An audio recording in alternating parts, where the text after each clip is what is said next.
Good evening everyone and welcome to another episode of Video Game News, the show bringing you the latest and freshest information from the world of video gaming. If I seem a little bit annoyed, that is because I've already recorded this episode once and then I realized I wasn't recording my audio, so thumbs up for me. Now today we have a full roster of interesting stories, all the way from the analysis of microtransactions in Destiny 2 to Far Cry 5 requirements finally being released, all the way to a potential Duke Nukem movie starring John Cena. So strap yourselves in and get ready for this wild ride. Now our first story is coming from the company known as Denuvo, most well known for the development of multiple anti-piracy tools for video games that are currently in use by games such as Assassin's Creed Origins, which was just yesterday confirmed to have been bought by the large digital security company of Denuvo. Now this Denuvo tool is fairly popular amongst game developers, as you always want the player to experience the game the way you've designed it to be. However, it is not so popular from the side of the players, as many have complained that number one, it is incredibly easy to crack, and number two, it seems to drastically worsen the performance of many titles that it is running on. The company they have been purchased by, Denuvo, is maybe not so well known amongst the players, but I will give you a sneak hint into what they do.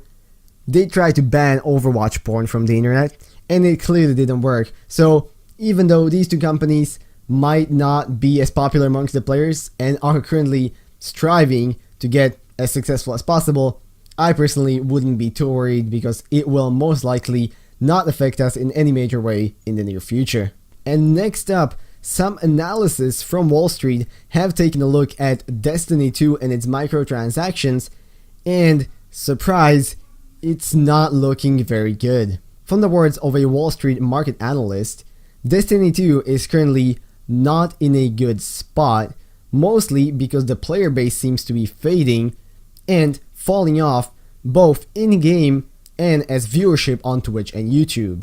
In the report by CNBC by Duke Nukem, it says, quote, "While Call of Duty World War II clearly had a great holiday, which likely sets up strong franchise live services revenue in 2018, Destiny 2 is struggling right now with player engagement appearing to be on the wane. We are a bit cautious that potentially disappointing live service revenue there could at least partially offset upside from Call of Duty in 2018. Now most of the game's faltering is being blamed on the end game, which is, as stated by Croods, way too neutral and not pushing enough as it was its predecessor, as well as the late and often non-existent response to player feedback from the side of developers, both on the side of microtransactions and on the unfortunate XP throttling, which I informed you about just a few episodes back. The viewerships both on YouTube and Twitch are currently at an all-time low, and that trend seems to only be getting worse and worse. Now in my opinion, it is already a bit too late. Once you have lost the base and the trust of your players, it is very difficult to save whatever game you are working on. This will not affect Bungie or Activision in any significant way. However, in my opinion, it works as a solid warning for them in the future that practices such as these will most likely not meet positive player feedback in whatever future releases they bring us. And next up, on a lighter note, if you're a fan of Overwatch, well, then this is a great week for you, as a big update has just dropped a few hours ago, bringing us the new map of Blizzardworld and a huge amount of new cosmetics. Now technically speaking, this is not an event. However, in the slew of everything that's been added to the game, there will be over 100 different cosmetic items such as skins, new highlight intros, or emotes for all of the game's roster of characters. If you're an Overwatch player right now and you have some free time on your hands, there is no reason not to jump in the game, play the arcade, win some loot boxes, or if it's your hustle, pull up the credit card, buy a whole bunch of them, and unbox some of these really sick looking skins. My personal favorite would probably be Torbjorn, but I might be just a little bit influenced by that magnificent beard of his. And speaking about games getting interesting updates, the popular multiplayer survival horror game of Dead by Daylight has just dropped a very peculiar trailer which shows what seems to be the gameplay from another Saw game. Now this series has already made its way through several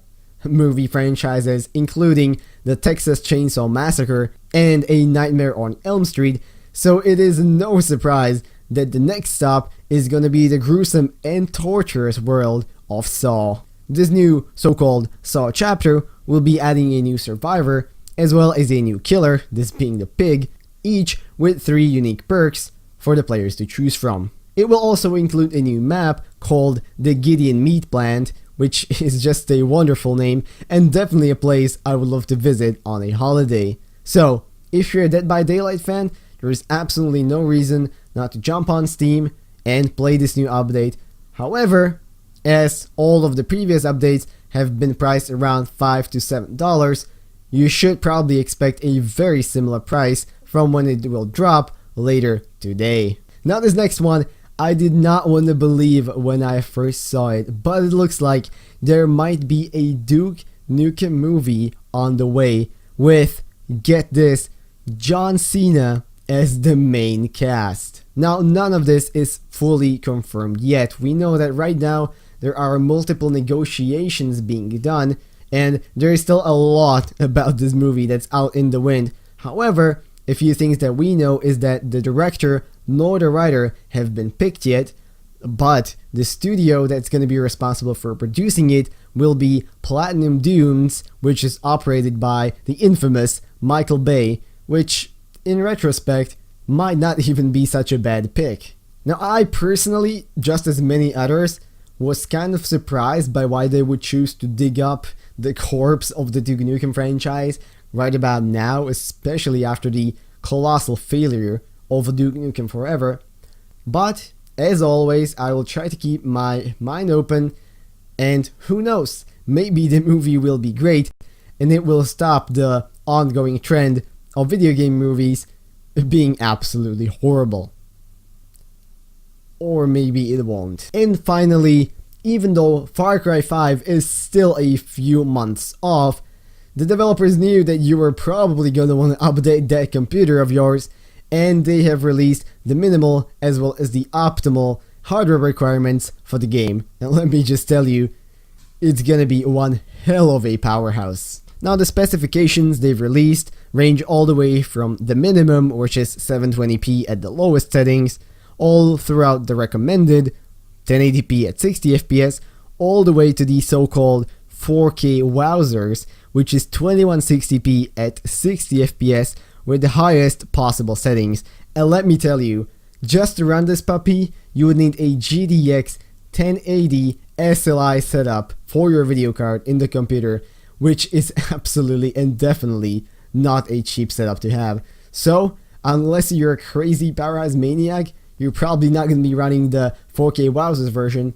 However, the current 1080p 60 FPS seems to be fairly reasonable, and if the optimization of the game is good at launch, there is absolutely no reason not to get it and play the heck out of it, because in my experience, the most recent Far Cry games have been a ton of fun. But that is it from me in this episode of Video Game News.